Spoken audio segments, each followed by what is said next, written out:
আল্লাহ তাআলা কিয়ামতের কঠিন ময়দানে যেদিন স্বামী স্ত্রীকে চিনবে না, স্ত্রী স্বামীকে দেখে পালিয়ে যাবে, বন্ধু বন্ধুরে চিনবে না, পীর সাহেব মুরিদরে চিনবে না, মুরিদ পীর সাহেবরে চিনবে না, দলের কর্মী তার নেতারে চিনবে না, নেতা তার কর্মীরে চিনবে না, বন্ধু বন্ধুরে দেখে পালাবে। এই কঠিন মুহূর্তে সূর্যটা মাথার কাছে চলে আসবে, জমিনটা তামার জমিন হবে, আজকের জমিনের মতো নয়।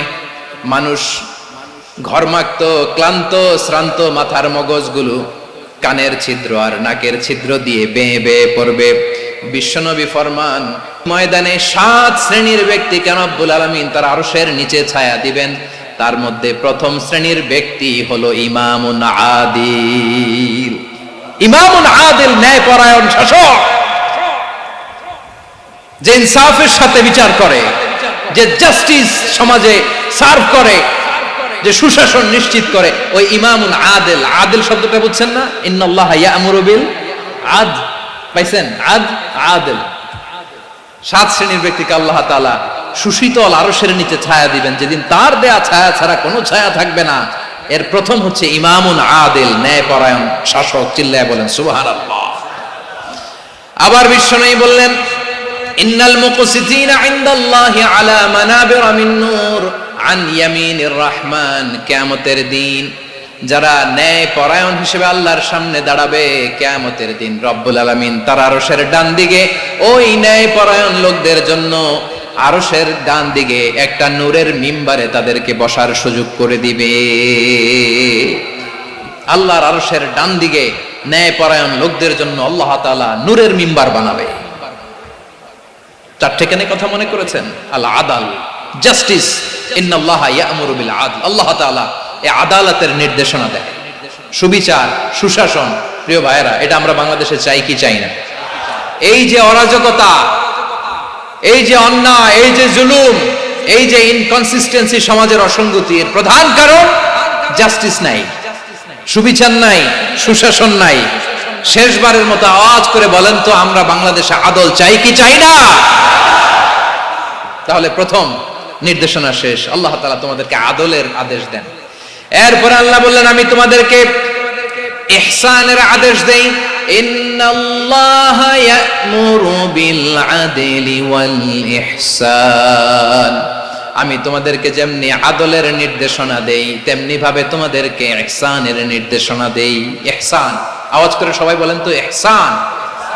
সবাই বলেননি? সবাই বললে এতটুকু আওয়াজ হবে আমি বিশ্বাস করি না। আওয়াজ করে বলুন আল ইহসান। ইহসান মানে কারো প্রতি সফট হার্টেড হওয়া, মহানুভব হওয়া, অনুগ্রহ পরায়ণ হওয়া, অনুগ্রহশীল হওয়া, একে অপরের প্রতি দয়াদ্র হওয়া। একে অপরের প্রতি দয়াদ্র, অনুগ্রহশীল হওয়া ছাড়া মানবিক সমাজ কশিনকালেও গঠন করা সম্ভব না। প্রিয় ভাইয়েরা, সুন্দর আচরণ দিয়ে, ইহসান দিয়ে যা জয় করা যায়, নরম আচরণ দিয়ে যেটা অর্জন করা যায়, কঠোরতা দিয়ে সেটা পারা যায় না। বিষ্ণু ঈসা ইসলাম ইহসান দিয়ে, কোমল আচরণ দিয়ে, তার অনুগ্রহ দিয়ে তিনি অনেক কাফিরের হৃদয়কে জয় করে ফেলেছেন। সাইয়েদনা সুমামা ইবনে উসাল রাদিয়াল্লাহু তাআলা আনহুর কথা মনে পড়ে যায়। তিনি ছিলেন ইয়ামামার বাদশা। মদিনাতে বিশ্বনবীকে হত্যা করার নিয়তে এসেছিলেন। গোপনে গোপনে বিশ্বনবীকে হত্যা করে আবার ইয়ামামাতে তিনি ফিরে যাবেন। কিন্তু কি অবাক করা কাণ্ড, হত্যা করতে পারে নাই, সাহাবাদের হাতে তিনি ধরা পড়ে গেলেন। সাইয়েদনা সুমামা ইবনে উসাল রাদিয়াল্লাহু তাআলা আনহু হত্যার নিয়তে আসলেন, কিন্তু হত্যা করতে পারলেন না। সাহাবারা ওনাকে ধরে ফেললেন, ধরে মসজিদে নববীর পিলারের মধ্যে বেঁধে রাখলেন। সুমামা ইবনে উসাল, সিরাত থেকে শুনে, সিরাত থেকে শোনাচ্ছি, রাদিয়াল্লাহু তাআলা আনহু ইয়ামামার অধিপতি ছিলেন। ইয়ামামা বিশ্বনবীকে হত্যার জন্য আসছেন, ধরা পড়ে গেছেন, এখন মসজিদে নববীতে বেঁধে রাখছে, তার মানে বন্দী। তো এখন স্ট্যাটাস কি? বন্দী, ক্যাপটিভ। তো বিষ্ণু ঈসা ইসলাম সাহাবাদেরকে বললেন, তার খোঁজ খবর নিও, সুমামা ইবনে উসালের খোঁজ খবর নিও।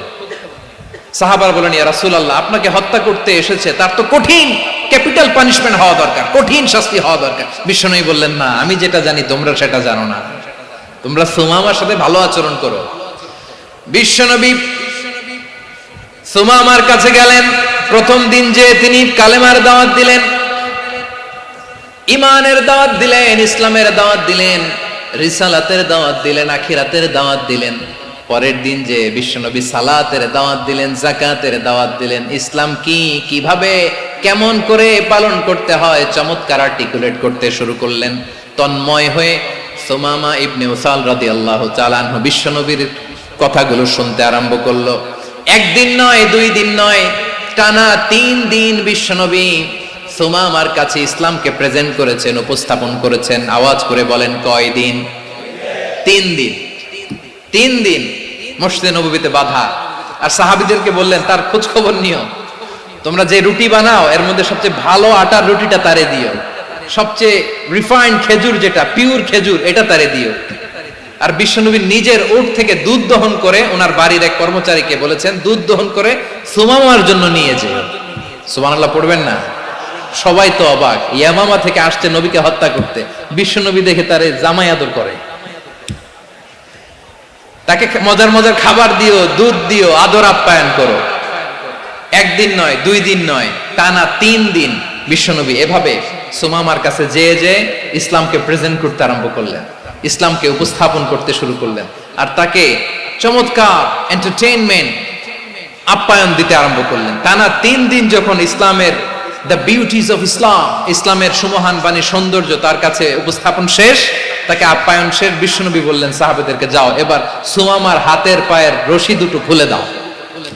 সাহাবারা বললেন, ইয়া রাসূলুল্লাহ, কি বলেন আপনি?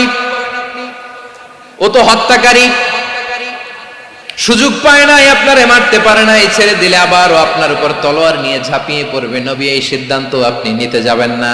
বিশ্বনবী বললেন, যেটা বলেছি সেটা করো, সুমামার রশিগুলো ছেড়ে দাও, সুমামার হাতে পায়ের রশিগুলো যে তোমরা খুলে দাও। সাহাবারা তর্ক জুড়ে দিলেন, লা ইয়া রাসূলুল্লাহ, এমনটা করবেন না, তো ভয়ঙ্কর, ভয়ঙ্কর খুনি, কি জানি কি হয়ে যায়। বিশ্বনবী বললেন, না, তার হাতে পায়ের রশিগুলো খুলে দাও। সাহাবারা বিশ্বনবীর কথা মতো তার হাতে পায়ের রশিগুলো খুলে দিল। সুমামা মুহূর্তের মধ্যে মসজিদে নববী থেকে বের হয়ে ইয়ামামায় ফিরে না যে মসজিদে নববীর পাশে একটা খেজুর বাগান ছিল, সেখানে চলে গেলেন। সেখানে একটা ছোট্ট কুয়া ছিল, কুয়ার পানি দিয়ে তিনি গোসল করলেন। সুবহানাল্লাহ পড়েন। কুয়ার পানি দিয়ে গোসল করে মসজিদে নববীর সামনে এসে বিশ্বনবী এবং সাহাবাদের সামনে দাঁড়িয়ে সাব্বাবা উঁচু করে বললেন, আশহাদু আল্লা ইলাহা ইল্লাল্লাহ ওয়া আশহাদু আন্না মুহাম্মাদান আবদুহু ওয়া রাসূলুহু। আল্লাহু আকবার। আমি সাক্ষ্য দিচ্ছি আল্লাহ ছাড়া কোনো ইলাহ নাই, আর মুহাম্মদ আল্লাহ তাআলার প্রেরিত বান্দা এবং রাসূল। প্রিয় ভাইরা, ইহসান দিয়ে যা জয় করা যায়, কঠোরতা দিয়ে সেটা কঠিনকালেও জয় করা যায় না। আওয়াজ করে বলেন ঠিক কি না? এবার সুমামা দাঁড়িয়ে বলে, ওগো নবী, আমি তো কালিমা পড়ে মুসলমান হয়ে গেলাম, এবার শোনেন, এই মুহূর্তের আগে আপনার চেহারার চাইতে নিকৃষ্ট কোনো চেহারা আমার কাছে ছিল না, কিন্তু শাহাদা পাঠ করার পরে আপনার চেহারার চাইতে উত্তম শ্রেষ্ঠ কোনো চেহারা আমার কাছে আর নাই। ও নবী, আজকের দিনের আগে ইসলাম ধর্মের চেয়ে নিকৃষ্ট অপছন্দনীয় কোনো ধর্ম আমার কাছে ছিল না, কিন্তু এই মুহূর্ত থেকে ইসলামের চেয়ে সেরা শ্রেষ্ঠ পছন্দনীয় কোনো ধর্ম আমার কাছে নাই। নবী গো, আজকের দিনের আগে মদিনার চাইতে অপছন্দনীয় নিকৃষ্ট কোনো শহর আমার কাছে ছিল না, কিন্তু এই মুহূর্তের পর থেকে মদিনার চাইতে কোনো শ্রেষ্ঠ শহর আমার জানা নাই। সে ছিল গমের বড় ডিলার, গম বেচতো। কি বেচতো? তার গম কিনে মক্কার লোকেরা রুটি খাইতো। সে ঘোষণা দিল, আজকে থেকে মক্কাবাসীদের জন্য সব গম আমি হারাম করে দিলাম, মক্কাবাসী এখন না খেয়ে মরে। সুবহানাল্লাহ পড়বেন না? মক্কাবাসী বিশ্বনবীর কাছে আসলেন, এসে বললেন, মুহাম্মদ, আমরা তো তোমার ভাই, তোমার চাচা, তোমার ভাতিজা, তোমার আত্মীয়, তুমি সুমামারে বলো সে যেন আবার গমের সাপ্লাই মক্কার জন্য অনুমতি দিয়ে দেয়। বিশ্বনবীর অনুমতি ক্রমে সুমামা আবার মক্কাতে গম পাঠাতে শুরু করলো। পড়েন সুবহানাল্লাহ। ইহসান, ইহসান দিয়ে আপনি যেটা জয় করতে পারবেন, you can win the heart of your enemies. ইহসান দিয়ে আপনি আপনার শত্রুর হৃদয়কে জয় করতে পারবেন। আওয়াজ করে বলেন ঠিক কি না? এজন্য আল্লাহ বললেন, ওয়া আনফিকু ফি সাবিলিল্লাহি ওয়ালা তুলকু বিআইদিকুম ইলাত তাহলুকা ওয়া আহসিনু ইন্নাল্লাহা ইউহিব্বুল মুহসিনিন। তোমরা আল্লাহর রাস্তায় দান করবে আর নিজেরা নিজেদেরকে ধ্বংসের হাতে ঠেলে দিও না। তোমরা একে অপরের প্রতি ইহসান করবে, কারণ ইহসানকারীদেরকে আল্লাহ বড্ড ভালোবাসেন। সুবহানাল্লাহ পড়েন।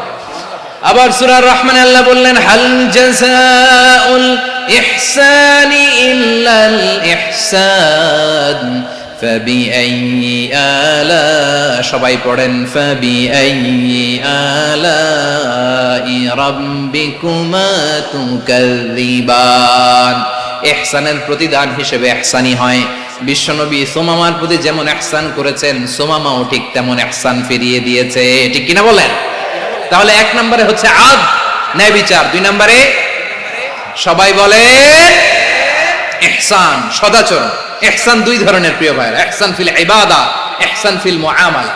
ইহসান ফিল ইবাদা হচ্ছে একাগ্র অনুভবে ইবাদতে ডুব দেওয়া, এর নাম ইবাদতের ইহসান।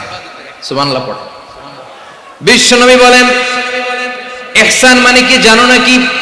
হাদিসে জিবরিলে সাইয়েদনা জিবরিল আলাইহিস সালাম বিশ্বনবীকে বললেন, আখবিরনি আনিল ইহসান। নবী আমাদেরকে বলেন ইহসান মানে কি? বিশ্বনবী বললেন, আনতা আবুদাল্লাহা কাআন্নাকা তারাহু ফাইন লাম তাকুন তারাহু ফাইন্নাহু ইয়ারাক।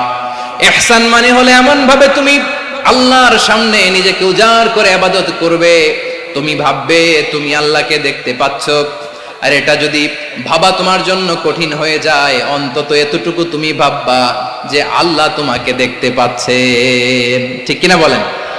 ও আমার বীর চট্টলার ভাইয়েরা, কেউ যেটা দেখে না সেটা দেখে কে? এই বিশ্বাস হৃদয়ের মধ্যে আছে? নামাজে যখন দাঁড়ান এই ফিলিংসটা আনা যাবে? হ্যাঁ, এশার সালাত তো এখনো হয় নাই না? আলোচনা শেষে এশার সালাত এখানে অনুষ্ঠিত হবে, তাই না? আচ্ছা বলুন তো, আমরা এশার সালাত পর্যন্ত বেঁচে থাকবো এই গ্যারান্টি আছে কার কার? হাত তোলেন। কয়েকজন হাত তুলছে পেছনে, না বুঝে তুলে ফেলছে।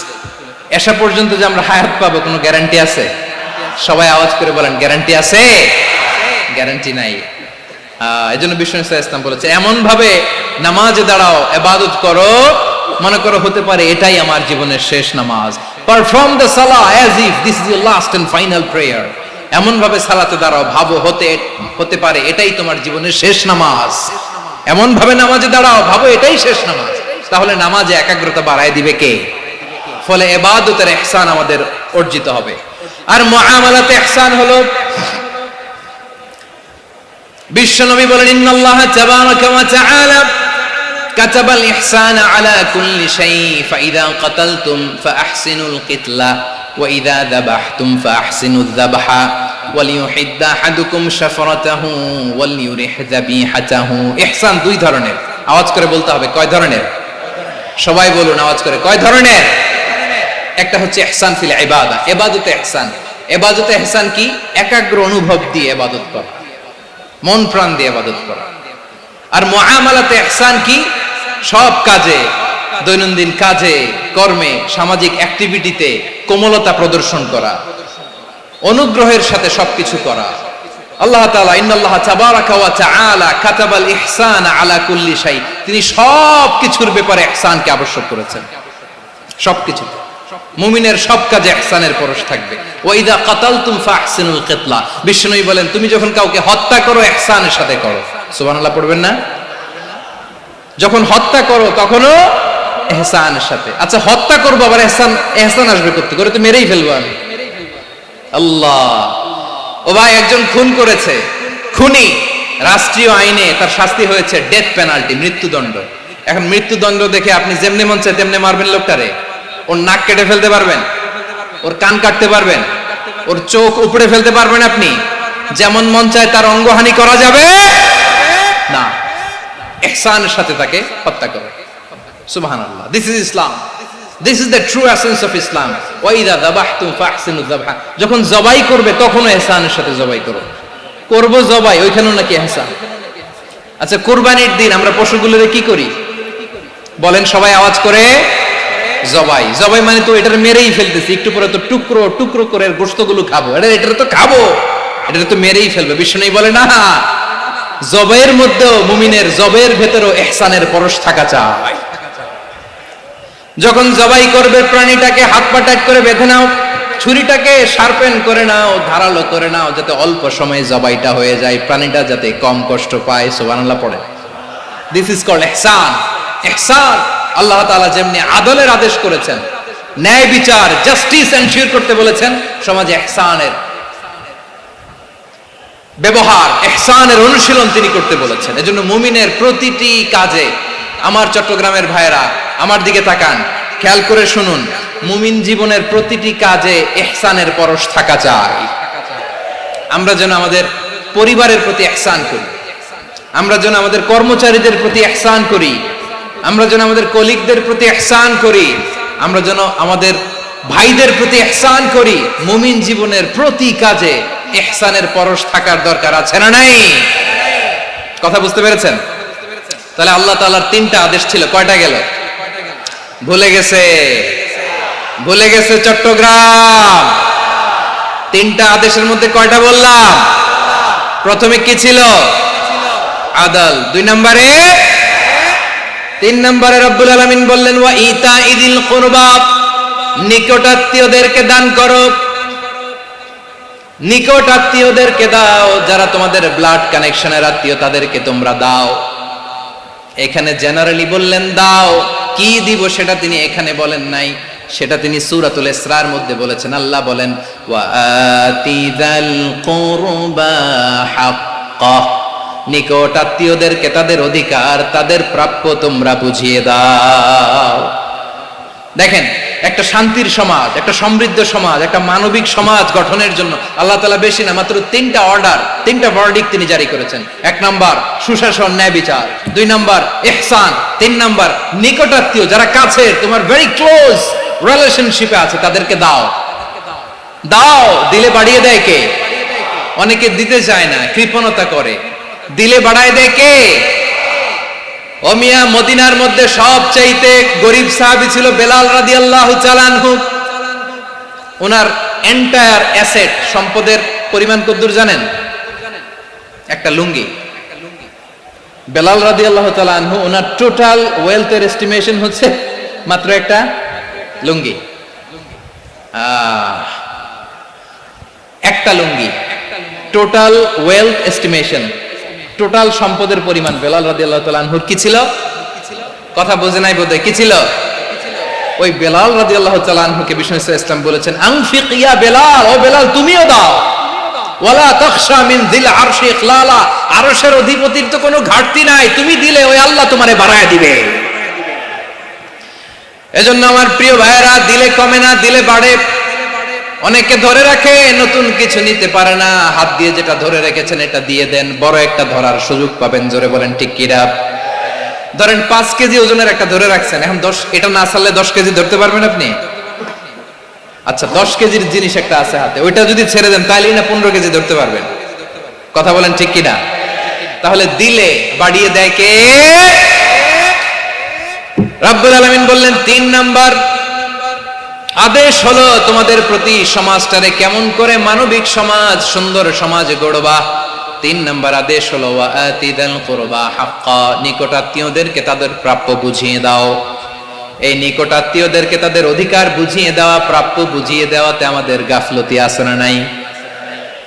চট্টগ্রামে নাই? মাশাআল্লাহ আছে, আছে। অনেকে দেখবেন অনেক আল্লাহওয়ালা তাহাজ্জুদ গুজার, সেজদা দিতে দিতে কপালে কালো দাগ ফেলে দিছে, সে তার বোনের হকটা আদায় করে নাই। আছে না নাই? হ্যাঁ, এখানেও আছে। সর্বনাশ। অনেক বড় হাজী সাহেব, বিশাল লম্বা দাড়ি, ছেলেরে সব দিয়ে দিছে, মেয়েরে কিছু দেয় নাই, মেয়ের হক আদায় করে নাই। আছে না নাই? এই হাজী সাহেবেরা, এই আল্লাহওয়ালারা কিয়ামতের ময়দানে আটকে যাবে। আপনি অন্যের অধিকার নষ্ট করেছেন, তাদের রাইটস কে ভায়োলেট করেছেন। এজন্য আল্লাহ তাআলা বলেন, কারো অধিকার যদি কেউ নষ্ট করে, ওই সমাজটা মানবিক সমাজ কঠিনকালেও হতে পারে না। এজন্য 3 নম্বর আল্লাহ বললেন ওয়া ইতাইদিল কুরবা, নিকটাত্মীয়দেরকে দাও। কি দিবা? তাদের অধিকার দিয়ে দাও, বোনের অধিকার বুঝিয়ে দাও। মেয়ের অধিকার বুঝিয়ে দাও, ফুফুর অধিকার বুঝিয়ে দাও। দেখবেন অনেক মায়েরা ছেলের পাতে মুরগির রান দেয়, মেয়ের পাতে দেয় মুরগির ঠ্যাং। এরকম আছে না নাই? হ্যাঁ, ছেলেরা কি দেয় মুরগির, মেয়ের পাতে কি দেয়? তো মেয়ের কি মুরগির রান খেতে মনে চায় না? মনে চায় না? এমনটা করা যাবে না। নিকটাত্মীয়দেরকে অধিকার দিয়ে দাও, নিকটাত্মীয়ের সাথে সুসম্পর্ক রাখো। আদেশটা কার? এজন্য প্রিয় ভাইয়েরা, জীবনে যদি বারাকা অর্জন করতে চান, নিকটাত্মীয়দের সাথে সুসম্পর্ক রাখতে হবে, তাদের জন্য উপহার পাঠাতে হবে। বিশ্বনবী বলেন, লা ইয়াদখুলুল জান্নাতা কাতে, যে ব্যক্তি আত্মীয়তার সম্পর্ককে ছিন্ন করে দেয়, সে কশিন কালেও আল্লাহর জান্নাতে ঢুকবে না। আপনি কি এটারে সহজ হাদিস মনে করছেন? এটা সহজ কথা। আপনি ভাবছেন আপনার নামাজ আপনার বাঁচাতে পারবে, আপনার রোজা বাঁচাতে পারবে, আপনার তাহাজ্জুদ আপনারে বাঁচাতে পারবে? অধিকার নষ্ট করলে কিছুই আপনারে বাঁচাতে পারবে না। এজন্য নিকট আত্মীয়দেরকে দিতে হবে বেশি বেশি। বিশ্বনবী বলেন, ইন্না সাদাকাতা আলাল মিসকিনি সাদাকা ওয়া আলা যির রাহিমি ইসনাতান সাদাকাতুন ওয়া সিলা। মিসকিন রে দান করলে শুধু দানের সওয়াব হয়, নিকট আত্মীয়কে দান করলে দুইটার সওয়াব হয়, সাদাকার সওয়াব হয়, আবার আত্মীয়তার বন্ধন অটুট রাখার সওয়াব হয়ে যায়। আবার বিশ্বনবী বললেন, মান সাররাহু আইয়ুবসাতা লাহু ফি রিজকিহি ওয়া ইউনসা লাহু ফি আসারিহি ফালইয়াসিল রাহিমা। যে ব্যক্তি তার রিজিকের প্রশস্ততা চায় আর হায়াতে বরকত চায়, সে যেন তার আত্মীয়ের সাথে সুসম্পর্ক রাখে। আমার প্রিয় চট্টলার ভাইয়েরা, আমাদের রিজিক বাড়ুক, এটা আমরা চাই কি চাই না? সবাই চান? হ্যাঁ, আমাদের রিজিকে প্রশস্ততা আসুক, চাই কি চাই না? আমাদের হায়াতে বরকত আসুক, আমরা চাই কি চাই না? এই দুইটা যদি চান, তাহলে নিকট আত্মীয়দের সাথে সুসম্পর্ক রাখবেন। পারবেন? তাহলে সমাজটারে মানবিক সমাজ বানায় দিবে কে? তিনটা আদেশ চলে গেল। কয়টা? আওয়াজ করে বলেন। এক নম্বরে কি ছিল? দুই নম্বরে, তিন নম্বরে নিকট আত্মীয়দেরকে দান। আপনাদেরকে আরো শোনার আগ্রহ আছে? আপনাদের মনোযোগ আছে না গেছে? কষ্ট হচ্ছে না? মাশাআল্লাহ, মাশাআল্লাহ। তাকবীর পড়ুন, লিল্লাহি তাকবীর।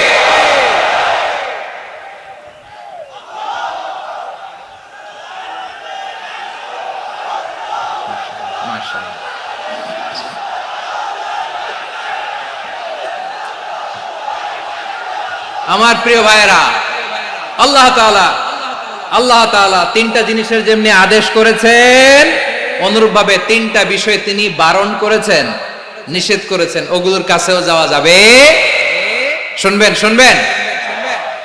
রাব্বুল আলামিন বলেন, ওয়ায়ানহা আনিল ফাহশাই ওয়াল মুনকারি ওয়াল বাগি।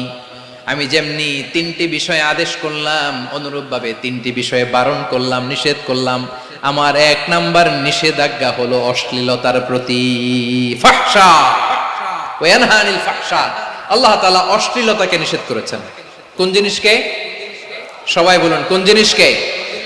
যত ধরনের, যত টাইপের, যত ক্যাটাগরির অশ্লীলতা হতে পারে, সব অশ্লীলতাকে হারাম করেছেন কে?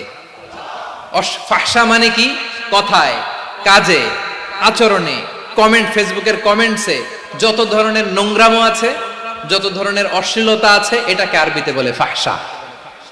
এটাকে কি বলে? রাব্বুল আলামিন বলেন, কুল ইন্নামা হারামা রাব্বিয়াল ফাওয়াহিশা মা যাহারা মিনহা ওয়া মা বাতান।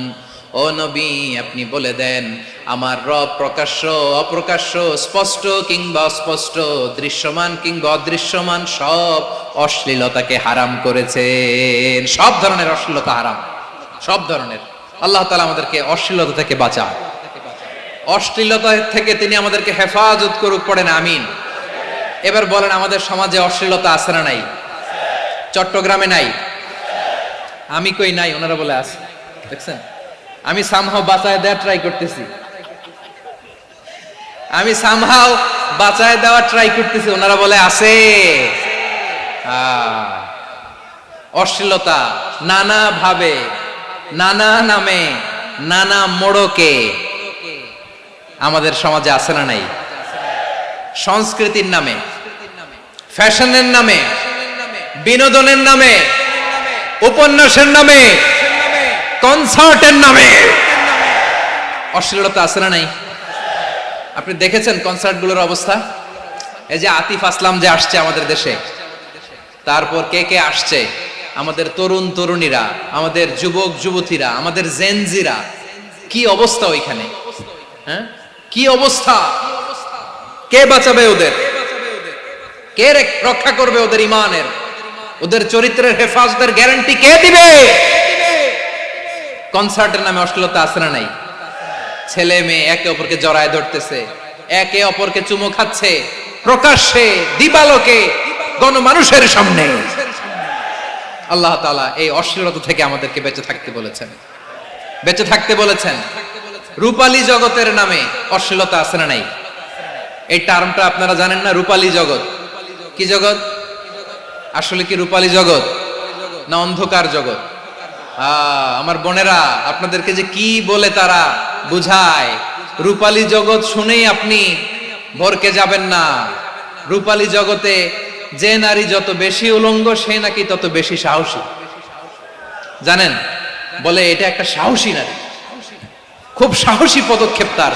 যত বেশি শরীর থেকে কাপড় নামাতে পারবে, যত বেশি বস্ত্রহীন হয়ে নিজেকে প্রেজেন্ট করতে পারবে, সে নাকি তত বেশি সাহসী।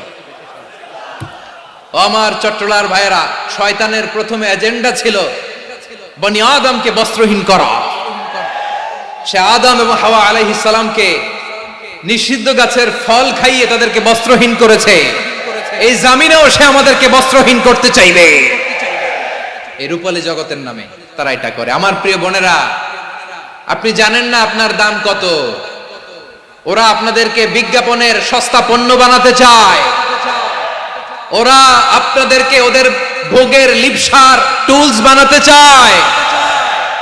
ওরা আপনাদেরকে দিয়ে ওদের খায়েশ পূরণ করতে চায়। এটা আপনাদের জন্য মোটেও ডিগনিটি নয়, এটা আপনাদের জন্য সম্মান নয়। আপনার সম্মান শালীনতায়, আপনার সম্মান হেজাবে, আপনার সম্মান ভদ্রতায়, আপনার সম্মান আপনার ডিসেন্ট পোশাকে। পোশাক বলে দেয় এই নারীটা ভদ্র না অভদ্র।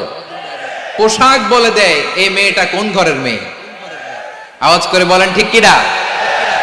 আপনি জানেন না, আপনারা সস্তা পণ্য বানায়, ভোগের পণ্য, বিলবোর্ডে আপনাকে উলঙ্গ করে উপস্থাপন করে। এই অশ্লীলতার সাথে ইসলামের কোনো সম্পর্ক। এজন্য আল্লাহ বলেন, আমি অশ্লীলতাকে হারাম করেছি। অশ্লীলতাকে হারাম করার প্রথম কারণ হলো এর মাধ্যমে মানবতাকে অপমানিত করা হয়। কারণ মানুষের সম্মান মানুষের পোশাকে। মানুষ যখন পোশাকহীন হয়ে যায়, বস্ত্রহীন হয়ে যায়, তার সম্মান কমে যায়, ঠিক কিনা? অশ্লীলতাকে হারাম করার প্রথম কারণ হচ্ছে মানুষ মানুষকে অপমান করে। একটা নারী, সে তো সম্মানিত, নারী যে কত সম্মানিত নারীরা এটা বুঝেই নাই। বিশ্বনবী বলেন, আর দুনিয়া কুল্লুহা মাতা ওয়া খায়রু মাতা'আদ দুনিয়া আল মারআতু সালিহা। আমার বোনেরা, 5টা প্যান্ডেলে আপনারা এলইডিতে আমার আলোচনা শুনছেন, আমি জানি। আপনাদের এই গর্ভ যে কত দামি আপনি জানেন না। আপনার পেট থেকেই আসবে আগামী দিনের সালাহুদ্দিন আল আইয়ুবী। আপনার পেট থেকেই আসবে অনাগত দিনের ইমাম মাহদী আল মুনতাযর। আপনার পেট থেকেই আসবে অনাগত দিনের ফয়সাল, ওয়াসিম, মুগ্ধ, আবু সাইদের মতো বীর যোদ্ধা।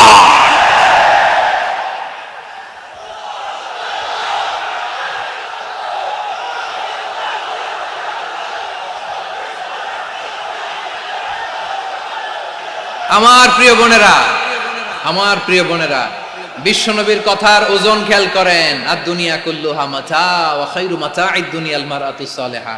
দুনিয়ার সবকিছুই অ্যাসেট, এর মধ্যে সবচেয়ে দামি অ্যাসেট নেককার নারী। আপনার গর্ভ যে কত দামি আপনি জানেন না। নিজের সময়টাকে কাজে লাগান, কোরআন পড়েন, সুন্নাহ পড়েন। আপনার অনেক দায়িত্ব ঘরে। You are the MD of your family. একটা family it's a very big institution. পরিবার একটা অনেক বড় প্রতিষ্ঠান। and you are the MD of your institution. আপনি এই পরিবারের MD, managing director of your family. এখানে আপনার কত দায়িত্ব।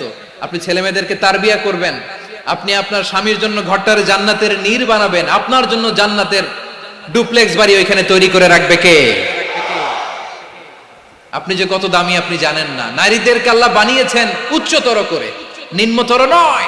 নারীদেরকে ছোট্ট জিনিস দিলে এটার বড় করে দেয়। নারীদেরকে ভ্রূণ দিলে, শুক্রাণু দিলে নারী এটারে বাচ্চা হিসেবে উপহার দেয়, ঠিক কিনা? বিয়ের মাধ্যমে স্বামী যখন তার শুক্রাণু তার স্ত্রীকে উপহার দেয়, স্ত্রী রিটার্নে কি উপহার দেয়? ফুল ফর্ম বেবি, মানব সন্তান। দেখছেন, আপনি দিলেন একটু, উনি দিছে বিশাল।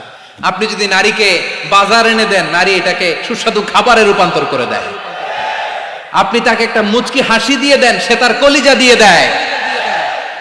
কিন্তু যদি আপনি তার মনে কষ্ট দেন, সে আপনার জীবনকে জাহান্নাম বানায়া দেয়।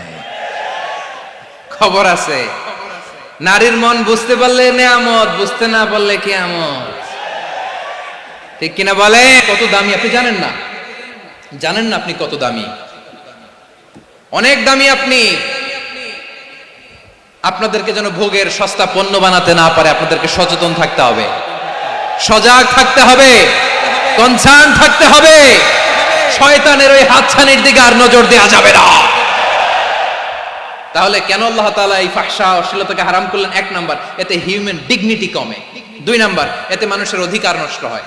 আপনি বিয়ে করেছেন, এরে পরকিয়া করেন, ওর সাথে এরকম আছে না নাই? স্ত্রীর অধিকার নষ্ট করেছেন। আপনি বিবাহ সম্পর্কে আবদ্ধ হয়েছেন তার সাথে, আপনি পরকিয়া করেন ওই ছেলের সাথে, আপনি আপনার হাজবেন্ডের সাথে বিট্রে করেছেন। এজন্য আল্লাহ অশ্লীলতাকে হারাম করেছে। অশ্লীলতাকে হারাম করার আরেকটা কারণ হচ্ছে আল্লাহ তাআলা এই হিউম্যান জেনারেশনকে এটাকে প্রিজার্ভ করতে চায়। হিফজুন নাসল, এটা মাকাসিদুশ শরিয়ার অনেক গুরুত্বপূর্ণ একটা মাকাসিদ, অনেক গুরুত্বপূর্ণ। আপনার নাসল, আপনার জেনারেশনকে সংরক্ষণ করা। এই যে আসতেছে ফেব্রুয়ারি, কত ফেব্রুয়ারি জানো? এটা কি বিশ্ব ভালোবাসা দিবস? হ্যাঁ, কি দিবস? এই বিশ্ব ভালোবাসা দিবসের সাথে মুসলমানদের কোনো সম্পর্ক নাই। আমার প্রিয় ভাইরা, এই যে আপনি অবৈধ সম্পর্কে জড়ালেন, কেন আল্লাহ অশ্লীলতাকে হারাম করেছে দেখেন। বলতেছিলাম যে এটা আপনার নাসল, আপনার জেনারেশন, আপনার লিনিয়েজ, আপনার বংশকে প্রিজার্ভ করা। কে কার বাবা, কে কার মা, বাবা মা জানা, প্রজন্মকে প্রিজার্ভ করা, এটা ইসলাম ওয়াজিব করে দিয়েছে। এই যে অবৈধ সম্পর্কের কারণে, বিশ্ব বেহায়া দিবসের কারণে, এগুলোর আউটকাম, আউটপুট হিসেবে মাঝে মাঝে ঢাকা মেডিকেলের ডাস্টবিনে নবজাতকের বাচ্চার কান্নার আওয়াজ শুনতে পাওয়া যায়।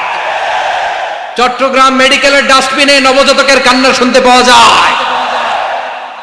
বীর চট্টলার মুসলমানেরা বুঝতে পারলে আওয়াজ করে বলেন, এই যে চট্টগ্রাম মেডিকেলে যে নবজাতকটা পাওয়া গেল, ওর বাবাকে আমাকে বলেন, ওর বাবাকে, ওর মাকে, ও কোন ফ্যামিলির সন্তান কেউ জানে? আপনি হিউম্যান ডিগনিটিকে অপমান করেছেন না? আপনি তার ভবিষ্যৎকে অন্ধকার করেছেন না? আপনি তার লিনিয়েজকে প্রশ্নবিদ্ধ করে দিয়েছেন না? এই জন্য আল্লাহ তাআলা অশ্লীলতাকে আমাদের জন্য হারাম করে দিয়েছেন। পড়েন সুবহানাল্লাহ। এই জন্য রাব্বুল আলামিন বলেন, কুল ইন্নামা হারামা রাব্বিয়াল ফাওয়াহিশা মা যাহারা মিনহা ওয়া মা বাতান। প্রকাশ্য অপ্রকাশ্য সব অশ্লীলতাকে হারাম ঘোষণা করে দিয়েছে কে? আবার দুনিয়ার বুকে যারা অশ্লীলতার প্রসার করে তাদের জন্য শাস্তি মজুদ রেখেছে কে? রাব্বুল আলামিন বলেন, ইন্নাল্লাযীনা ইউহিব্বুনা আন তাশিআল ফাহিশাতু ফিল্লাযীনা আমানু লাহুম আযাবুন আলীমুন ফিদ দুনিয়া ওয়াল আখিরাতি ওয়াল্লাহু ইয়ালামু ওয়া আনতুম লা তা'লামুন। নিশ্চয়ই যারা বিশ্বাসীদের মাঝে অশ্লীলতার প্রচার প্রসার করতে চায় তাদের জন্য আমি মর্মন্তুদ শাস্তি প্রস্তুত করে রেখেছি, দুনিয়াতেও রেখেছি, আখিরাতেও রেখেছি। ঘোষণাটা কার? যারা এই নাটকের নামে, সিনেমার নামে, রূপালী জগতের নামে, মুভির নামে, ওটিটি প্ল্যাটফর্মের নামে আমার সমাজে অশ্লীলতা ছড়াতে চায়, তাদের জন্য কঠিন মর্মন্তুদ শাস্তি মজুদ রেখে দিয়েছে কে? ও আমার বোনেরা, এখনো আপনি জাগবেন না? এখনো আপনার চিন্তার দুয়ারে এখনো নাড়া পড়ে নাই? ওরা আপনাকে উলঙ্গ বানাতে চায়, ওরা আপনাকে আইটেম গার্ল বানাতে চায়। এজন্য ইসলাম অশ্লীলতাকে হারাম করেছে। হারাম। ইসলাম বলেছে যোজন যোজন দূরে থাকো, ওরা বলে না কাছে আসো, কাছে আসার গল্প, ক্লোজ আপ ওয়ান, কাছে আসার গল্প আছে না নাই? চট্টগ্রামে তো এগুলো নাই মাশাআল্লাহ। হ্যাঁ, এখানেও আছে ক্লোজ আপ ওয়ান, কাছে আসার গল্প। আল্লাহ বলেন ওয়ালা তাকরাবুজ জিনা, কাছেও এসো না, জিনা থেকে যোজন যোজন কিলো দূরে থাকো, ওরা বলে কাছে আসার গল্প। আমার বীর চট্টলার ভাইয়েরা, কাছে আসতে হলে আমরা কোরআনের কাছে আসব, কাছে আসতে হলে নবীর কাছে আসব, কাছে আসার গল্প হবে আমার রবের কাছে আসার গল্প। চিল্লায় বলো ঠিক কিনা?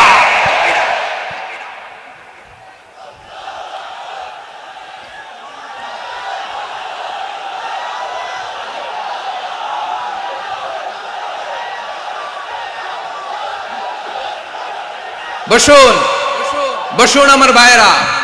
তাহলে অশ্লীলতার সাথে আমাদের কোনো সম্পর্ক? সবাই বলতে পারেননি, আওয়াজ করে বলুন, অশ্লীলতার সাথে আমাদের কোনো সম্পর্ক? আমরা এই সমস্ত ক্লোজ আপ ওয়ান, কাছে আসার গল্পের প্রোগ্রামে যাব? আমরা কোন ধরনের অশ্লীল কন্টেন্ট সোশ্যাল মিডিয়ায়, টিভিতে দেখব? কি যুগ যে আমরা কাটাচ্ছি আপনি কল্পনা করতে পারবেন না। পর্ন ইন্ডাস্ট্রি, নারী পুরুষের বস্ত্রহীন যুগল দৃশ্য, এটাকে দিয়ে ওরা কোটি ডলারের ইন্ডাস্ট্রি বানিয়েছে। পুরো মানব ইতিহাসে এরকম জঘন্য সময় মানব ইতিহাস পার করে নাই। পর্ন এটা ইন্ডাস্ট্রি হয়ে গেছে। আমাদের এই যুবকগুলো, জেনজিগুলো, ওদের চরিত্র বাঁচাবে কি করে? কেমন করে হেফাজত করবে ওদের এই মূল্যবান চরিত্র? আমার প্রিয় ভাইরা, এই অশ্লীলতার দ্য লেটেস্ট ভার্সন হচ্ছে LGBTQ, শরীফ থেকে শরীফা। শুনছেন আপনারা?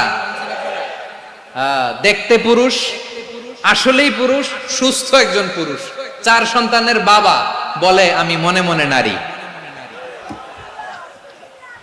দেখতে নারী, সুস্থ নারী, আসলেই সে দিব্যি একজন নারী, বলে আমি মনে মনে পুরুষ। সবচেয়ে ভয়ঙ্কর অশ্লীলতার সবচাইতে লেটেস্ট ভার্সন হচ্ছে এই ট্রান্সজেন্ডারিজম। সুস্থ পুরুষ তার বায়োলজিক্যাল গ্রোথকে হরমোন দিয়ে স্টপ করে দিয়ে সে সার্জারি করে নারী হতে চায়, সুস্থ নারী পুরুষ হতে চায়। পুরুষ পুরুষের প্রতি সেক্সুয়ালি আকর্ষণ বোধ করে, এটা লূত আলাইহিস সালামের কওমের মধ্যে ছিল। এটাকে আল্লাহ কোরআনে ফাহিশা বলেছেন। ওয়ালুতান ইয ক্বালা লিকাওমিহি আতাতুনাল ফাহিশাতা মা সাবাকাকুম বিহা মিন আহাদিম মিনাল আলামিন।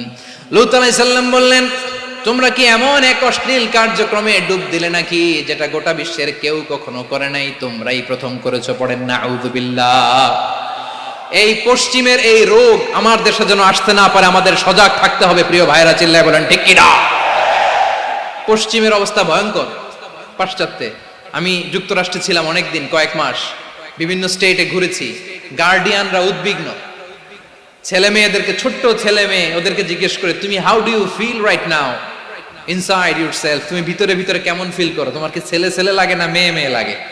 আচ্ছা বলেন, এই ছোট্ট বাচ্চাটাও কি এগুলো জেন্ডার অ্যাসাইনমেন্ট বলতে এগুলো কিছু বুঝে? এইভাবে মিসগাইড করা হচ্ছে। কৌতূহল বশত ছোট্ট ছেলে যদি বলে আমার তো মেয়ে মেয়ে লাগে, তখন বলে যে না তুমি মেয়ে, ছেলে না। মা বাবা বাধা দিলে ওকে আলাদা গভর্নমেন্ট হাউসে নিয়ে যাবে। ভয়ঙ্করতম অবস্থা। আমরা একটা সময় শুনতাম যে হুজুর আমার ছেলেটা খুব ভালো, হাফেজে কোরআন, আল্লাহওয়ালা। হুজুর আমার ছেলে দাড়ি রাখছে, আল্লাহওয়ালা। হুজুর আমার ছেলে 5 ওয়াক্ত সালাত জামাতের সাথে পড়ে, তার মানে আল্লাহওয়ালা। পশ্চিমে যে আমি কি শুনছি জানেন? ওরা বলে হুজুর আমার ছেলেটা ইউনিভার্সিটির একটা মেয়ের সাথে প্রেম করে, ও খুব আল্লাহওয়ালা, হুজুর দোয়া করবেন। এর কারণ ওদের কাছে আল্লাহওয়ালার ক্রাইটেরিয়া হচ্ছে হুজুর আমার ছেলেটা আরেক ছেলের পছন্দ করে নাই, আমার মেয়েটা আরেক মেয়েকে ভালোবাসে নাই, এজন্য আমার ছেলেটা আল্লাহওয়ালা, হুজুর ওর জন্য একটু দোয়া করে দিয়েন। কি চ্যালেঞ্জ ওরা ফেস করতেছে। ওনার ছেলে যে আরেক ছেলেরে বিয়ে করবে না, এটাতেই উনি খুশি যে আলহামদুলিল্লাহ আমার ছেলেটা একটা মেয়েরে ভালোবাসে, আমার মেয়েটা একটা ছেলেরে ভালোবাসে, মানে এটা খুব আল্লাহওয়ালা। নাউজুবিল্লাহ পড়তে পারলেন না? এজন্য অশ্লীলতার সাথে আমাদের কোনো সম্পর্ক। রব্বুল আলামিন বলেন ওয়ায়ানহা আনিল ফাহশাই ওয়াল মুনকারি ওয়াল বাগি তিনটা জিনিসকে আমি নিষিদ্ধ করলাম। এক নাম্বার হলো ফাহশা, অশ্লীলতা। দুই নম্বরে হলো মুনকারের সমস্ত মন্দ কাজ। আপনাদের মনোযোগ আছে না? শেষ করে দিব? আর 2-1 মিনিট শুনবেন? আচ্ছা বলি তাহলে, আর 2-1 মিনিট। তাহলে নিষেধাজ্ঞা জারি করেছেন তিনটা জিনিসের উপর। এক নাম্বার কি? ফাহশা, অশ্লীলতা। দুই নাম্বার মুনকার। মুনকার মানে হচ্ছে যত মন্দ কাজ, খারাপ কাজ, বাজে কাজ, এটার বলে মুনকার। এটার কি বলে? আপনারা পড়ছেন না, তা'মুরুনা বিল মা'রুফি ওয়া তানহাউনা আনিল মুনকার। ভালো কাজের আদেশ, সৎ কাজের আদেশ, অসৎ কাজের নিষেধ। মুনকার, মুনকার হচ্ছে মানুষের স্বাভাবিক বিবেকবোধ যেটাকে খারাপ বলে, ওইটাই মুনকার। পৃথিবীর সব আসমানি গ্রন্থ যেটাকে খারাপ বলেছে, মানুষের স্বাভাবিক বিবেকবোধ যেটাকে খারাপ বলেছে, এগুলো সব মুনকার। যেমন ইফটিজিং, এটা কি ভালো না খারাপ? মজুদদারি, খাদ্যে ভেজাল দেওয়া, ওজনে কম দেওয়া, মাছে ফরমালিন মিশানো, চাঁদাবাজি, টেন্ডারবাজি, দখলবাজি, এগুলো আমাদের স্বাভাবিক বিবেকেই বলে এগুলো খারাপ, এগুলো হচ্ছে মুনকার। আল্লাহ তাআলা এই মুনকার থেকে আমাদেরকে বেঁচে থাকতে বলেন, আর শয়তান এই মুনকারের প্রতি আমাদেরকে উদ্বুদ্ধ করে।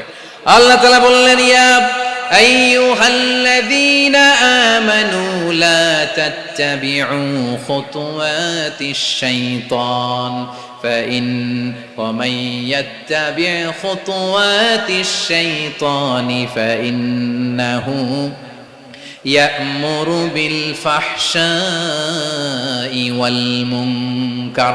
আল্লাহ বললেন, আমার গোলামেরা শোনো শোনো, ও আমার বিশ্বাসী বান্দারা খবরদার, তোমরা কশিনকালেও শয়তানের পদাঙ্ক অনুসরণ করবে না, কারণ শয়তান তোমাদেরকে অশ্লীলতা এবং মন্দ কাজের দিকে উদ্বুদ্ধ করে। আমাদের কাজ হচ্ছে শয়তান আমাদেরকে যেদিকে নিতে চায় আমরা তার উল্টা দিকে যাব, ঠিক কিনা বলে?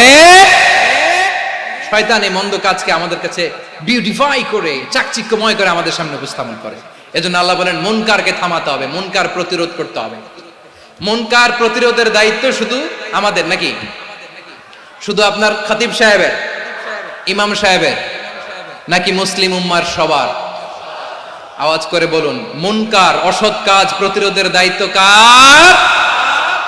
রাব্বুল আলামিন বলেন, কুনতুম খায়রা উম্মাতিন উখরিজাত লিন-নাসি তা'মুরুনা বিল মা'রুফি ওয়া তানহাউনা আনিল মুনকার। তোমাদেরকে শ্রেষ্ঠ জাতি করে জমিনের মধ্যে আবির্ভূত করা হয়েছে, যাতে করে তোমরা জমিনের ভেতরে সৎ কাজের আদেশ করতে পারো আর অসৎ কাজের নিষেধ করতে পারো। উম্মাহ কুনতুম খায়রা, তাহলে গোটা উম্মার দায়িত্ব, এটা বুঝতে পারছেন তো? আচ্ছা, আরো নিচে আসেন। এরপরে আল্লাহ বললেন, শুধু উম্মাহ না, এই জমিনের রাজত্ব আমি যাদের হাতে দেই, এই জমিনের মালিক আমি যাদেরকে বানিয়ে দেই, যাদেরকে আমি সরকারের দায়িত্ব দেই, তাদেরকেও মুনকার প্রতিরোধের দায়িত্ব দিয়েছে কে? আল্লাহ বলেন, যারা ক্ষমতার মসনদে বসেছে তাদেরকে 4 দফা কর্মসূচি আমি আল্লাহ দিলাম। আওয়াজ করে বলেন, কয় দফা? আল্লাহ বলেন, আল্লাযীনা ইম্মাক্কান্নাহুম ফিল আরদি আকামুস সালাতা ওয়া আতাউয যাকাতা ওয়া আমারু বিল মা'রুফি ওয়া নাহাউ আনিল মুনকার ওয়ালিল্লাহি আকিবাতুল উমুর। যারা এই জমিনের উত্তরাধিকার হয়েছে তারা 4 দফা কর্মসূচি নিয়ে সামনে আগাবা। সালাত কায়েম করবা, যাকাত আদায় করবা, সৎ কাজের আদেশ দিবা, অসৎ কাজ থেকে মুনকার প্রতিরোধ করবা। আদেশটা কার? আমার প্রিয় চট্টলার ভাইরা, পুরো উম্মার দায়িত্ব মুনকার প্রতিরোধ করা, সরকার প্রধানের দায়িত্ব মুনকার প্রতিরোধ করা। এরপর আল্লাহ বলেন, প্রতিটা ফ্যামিলির যিনি প্রধান সিইও বাবা, প্রত্যেক বাবারও দায়িত্ব এই মুনকার প্রতিরোধ করা। আওয়াজ করে বলেন, ঠিক কিনা? যেমনটি সাইয়েদনা লুকমান আলাইহিস সালাম ওনার কলিজার টুকরা সন্তানকে আদেশ করেছেন, ইয়া বুনাইয়া আকিমিস সালাতা ওয়া'মুর বিল মা'রুফি ওয়ানহা আনিল মুনকার। পড়েন সুবহানাল্লাহ। বাবা ছেলেকে সবক দিচ্ছে। কে সবক দিচ্ছে? কাকে?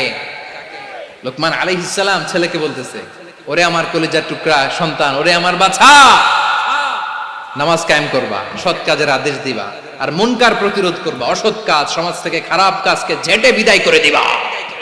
তাহলে দেখেন আমি স্টেপ বাই স্টেপ নামলাম। পুরা উম্মার দায়িত্ব, জমিনের উত্তরাধিকারী আল্লাহ যাদেরকে বানিয়েছেন সরকার, তাদের দায়িত্ব, প্রতিটি ফ্যামিলির প্রধানের দায়িত্ব। এরপরে বিশ্বনবী বলেন সচেতন প্রতিটি মুসলিমের দায়িত্ব সমাজ থেকে মুনকারকে উৎখাত করা।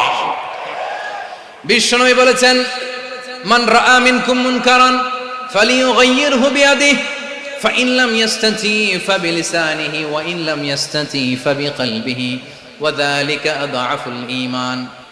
সমাজে যে মুনকার দেখবে, খারাপ কাজ দেখবে, সে যেন হাত দিয়ে সেটাকে থামায়। কি দিয়ে? আপনাদের তো হাত নাই না? হাত আছে, হাত আছে। ওরা যেই হাত দিয়ে অন্যায় করে ওইটা প্রতিরোধের জন্য আমাদেরও হাত আছে না নাই? থামাতে হবে, থামাতে হবে।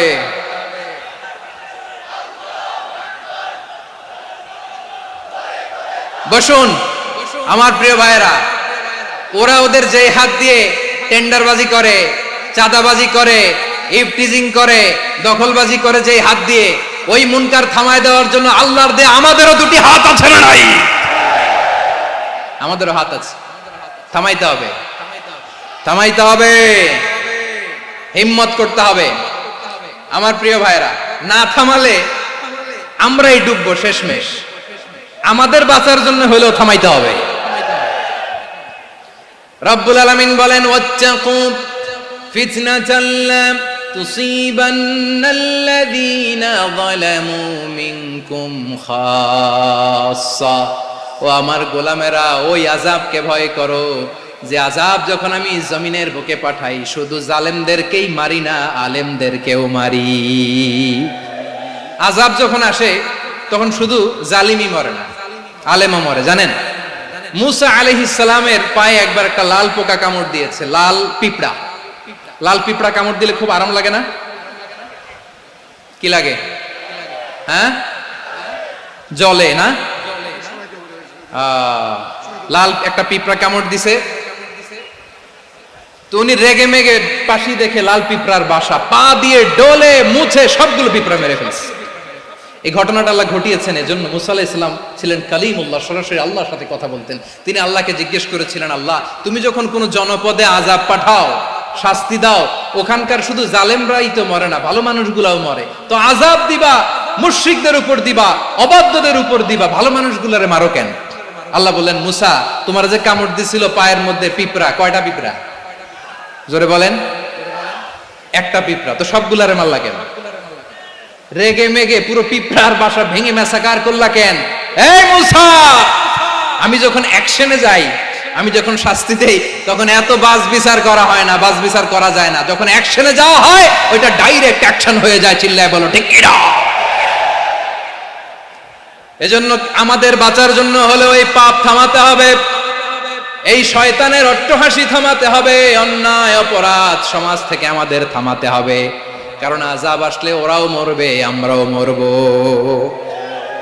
একটা জাহাজ 2 তলা, আপনি আছেন 2য় তলায়, শুনতেছেন? শুনতেছেন? জাহাজ কয় তলা? আপনি কোন তলায়? 2য় তলায়। নিচের তলার কিছু লোক জাহাজের তলা ছিদ্র করতে আরম্ভ করছে। কি ছিদ্র করতেছে? আচ্ছা, জাহাজের তলা ছিদ্র করলে তলা দিয়ে কি ঢুকে? এখন আপনি যদি বলেন আমার কি, আমি তো 2 তলায়, আমার কি, আমি তো সেফ, আমি ইন দ্য সেফ জোন, আমি তো ভালো আছি, আমি তো ভালো আছি, ওরা ছিদ্র করে ওরা মরবে। আসলে কি শুধু ওরা মরবে, নাকি তলা ফুটো হলে ভিতরে পানি ঢুকলে আপনারও শরীর সমাধি হবে? তলা দিয়ে যখন পানি ঢুকবে, জাহাজ ঢুকলে আপনিও মরবেন। এজন্য নিজে মরার আগে ওই পাগলগুলোর নিচতলায় যে থামাতে হবে। চিল্লায় বলেন ঠিক কিনা? এজন্য আল্লাহ বললেন মুনকার প্রতিরোধের দায়িত্ব সমাজের টপ টু বটম সবার। পুরো উম্মার দায়িত্ব, সরকার প্রধানের দায়িত্ব, প্রতিটি ফ্যামিলির প্রধান বাবার দায়িত্ব। বিশ্বনবী বললেন প্রতিটি সচেতন মুসলিমের দায়িত্ব। এজন্য মুনকার প্রতিরোধ করার দরকার আছে না নাই? সমাজে এই যে ইফটিজিং হয়, আপনার বোনের বয়সী একটা মেয়েকে কিছু বখাটে টিটকারি করে, এই বলে সেই বলে, নোংরা কথা বলে, রাস্তায় দেখেও আপনি পাশ দিয়ে না দেখার মতো চলে যান কেন? আপনি দাঁড়ান না কেন? আপনি দাঁড়ালেই তো থেমে যাবে, কারণ সত্যের যে শক্তি তার সামনে মিথ্যা মুখ থুবড়ে পড়ে। আপনার সামনে ও কিছুই না, নাথিং। আপনি দাঁড়ান, ওকে প্রশ্ন করেন যে আমার বোনকে তুমি ডিস্টার্ব করো কেন? আপনাকে দেখে আরো 5 জন দাঁড়াবে, 5 জনকে দেখে আরো 10 জন দাঁড়াবে। আমাদের নীরবতা আর আমাদের নিশ্চুপ থাকাই জালিমদেরকে আরো শক্তিশালী জালিম বানিয়েছে। এজন্য মুনকার প্রতিরোধের দায়িত্ব আমাদের সবার। টেন্ডারবাজি, চাঁদাবাজি, দুর্নীতি, অপরাধ, দখলদারিত্ব, মজুদদারি, এগুলো সব কিছু একসাথে প্রতিরোধ করতে হবে, ঠিক কিনা বলেন? একটা মানবিক সমাজ যদি চাই, প্রতিরোধ করতে হবে। প্রিয় ভাইয়েরা, আল্লাহর শপথ নিয়ে বলি, এই নাসিহাতগুলো সবার জন্য, সব দলের জন্য, সব মতের মানুষের জন্য। আমরা কোনো দলের প্রতি মানুষকে ডাকি না, আমরা ডাকি ইসলামের দিকে। সব দলের, সব মতের, সব মানুষদেরকে আমরা আহ্বান জানাই, আসুন আমরা একটা সুন্দর সমাজ বিনির্মাণ করি। এই যে নতুন বাংলাদেশের এক সুযোগ এসেছে, আর জীবনে হয়তো আসবে না, সামনের 100 বছরে এই সময় আসবে না। আসুন দেশটাকে আমরা সাজাই, আসুন আমরা দুর্নীতি বন্ধ করি, আসুন আমরা চাঁদাবাজি বন্ধ করি, আসুন আমরা দখলদারিত্ব বন্ধ করি, আসুন আমরা এক দল আরেক দলকে নিশ্চিহ্ন করার যে রাজনীতি, এটা বন্ধ করি। সব দলের প্রতি আমার আহ্বান। আমি কিছুদিন আগে একটা নিউজ দেখলাম, ওই যে লন্ডনে বসে জনাব তারেক রহমান সাহেবকে আমি ধন্যবাদ দিতে চাই। উনি সংবাদ শোনা মাত্রই ওনার দলের অনেক চাঁদাবাজকে উনি বহিষ্কার করেছে। I do appreciate. প্রতিটি দলের এরকম ইনিশিয়েটিভ নেওয়ার দরকার আছে না নাই? যে কোনো দলে এই প্র্যাকটিসটা থাকার দরকার আছে না নাই? চাঁদাবাজদের সাথে আপনারা নিজেদেরকে মুক্ত ঘোষণা করবেন যে এরা আমার দলের কর্মী হতে পারে না। আমরা চাঁদাবাজ মুক্ত বাংলাদেশ চাই, জুলুম মুক্ত বাংলাদেশ চাই, ফ্যাসিজম মুক্ত বাংলাদেশ চাই, গুণ খুন খারাপি মুক্ত বাংলাদেশ চাই। আমরা নতুন ভোরের বাংলাদেশ চাই। ওই বাংলাদেশ পাওয়ার জন্য মুনকার প্রতিরোধে, অন্যায় প্রতিরোধে যদি বাঘের বাচ্চার মতো, আবু সাইদের মতো 2 হাত উঁচু করে, বুককে টান টান করে প্রসারিত করে দাঁড়াতে হয়, রাজি আছো মুসলমান? কারা কারা রাজি? আল্লাহকে হাত দেখিয়ে প্রতিজ্ঞা করো।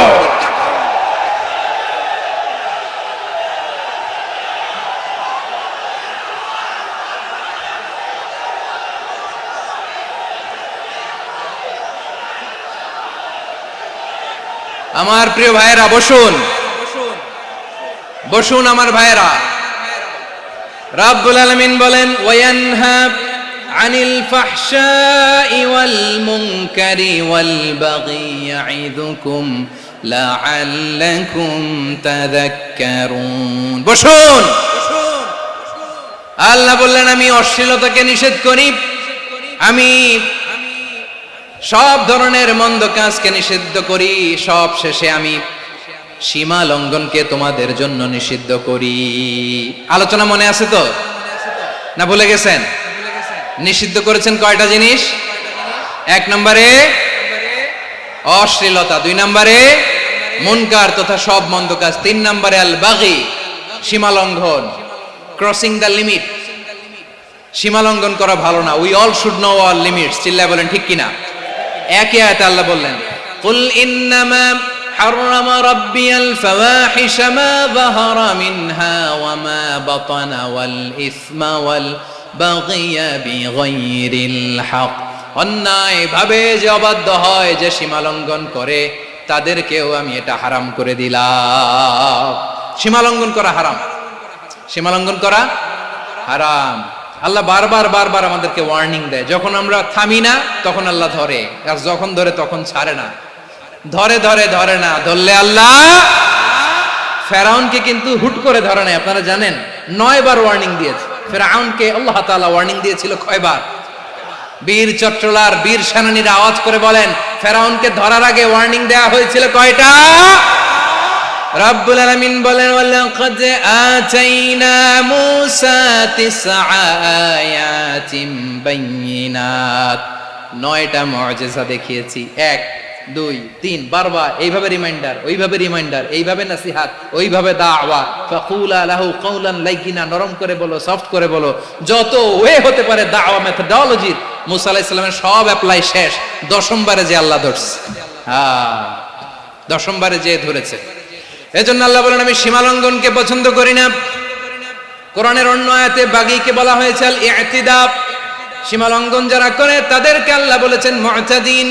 وقاتلوا في سبيل الله الذين يقاتلونكم ولا تعتدوا إن الله لا يحب المعتدين। আমি সীমা লঙ্ঘনকারীদেরকে কোশ্চিন কালেও পছন্দ করি না।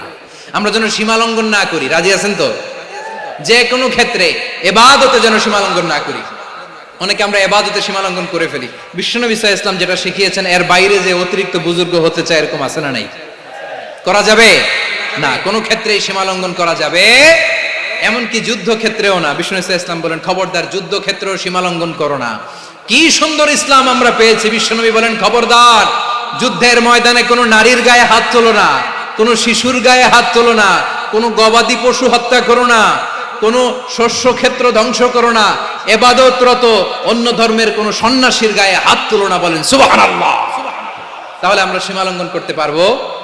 প্রিয় ভাইরা, একটা সুখী সমৃদ্ধ শান্তির সমাজ, মানবিক সমাজ যদি আমরা গঠন করতে চাই, আমাদের আল্লাহর দেয়া কয়টা আদেশ মানতে হবে বলেন দেখি? সবাই বলেন কয়টা? আর বেঁচে থাকতে হবে কয়টা জিনিস থেকে? আওয়াজ করে বলেন কয়টা? আচ্ছা, আদেশ নাম্বার 1 কি ছিল বলেন? আল্লাহর আদেশ কি? 1 নাম্বার আদাল, ন্যায়পরায়ণতা। আমরা সুবিচার, সুশাসন, ন্যায় বিচার চাই কি চাই না? 2 নম্বরে কি ছিল? মাশাআল্লাহ, আওয়াজ করে বলেন 2 নম্বরে কি ছিল? ইহসান। আমরা যেন সবার প্রতি দয়া পরবশ হই, ইহসান করি। 3 নম্বরে কি ছিল?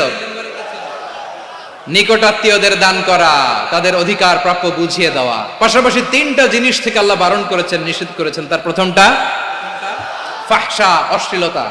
অশ্লীলতার সাথে আমাদের কোনো সম্পর্ক। আজকের এই ঐতিহাসিক চট্টগ্রামের প্যারেড ময়দান থেকে আমরা যত ধরনের মা বাহারা মিনহা মা বাতান, প্রকাশ্য অপ্রকাশ্য, দৃশ্যমান অদৃশ্যমান সব অশ্লীলতা থেকে নিজেদেরকে মুক্ত ঘোষণা করলাম। অশ্লীলতাকে আমরা না বলে দিলাম। আওয়াজ করে সবাই বলুন নো। অশ্লীলতার সাথে আমাদের কোনো সম্পর্ক। 2 নম্বর নিষেধাজ্ঞা কি ছিল?